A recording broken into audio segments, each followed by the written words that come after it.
Hello, my name is Emma Ricker, and today I'm going to be restoring this Raleigh SC40.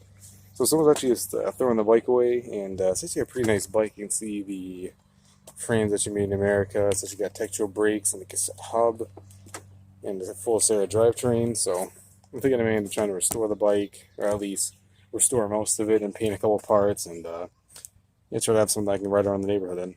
I hope you enjoy the restoration.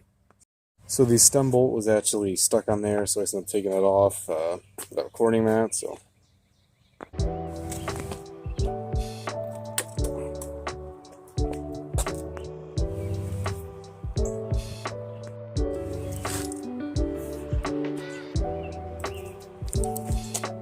actually, I've been inspecting the bike. It seems to be in really good condition, and it actually has some higher end parts. So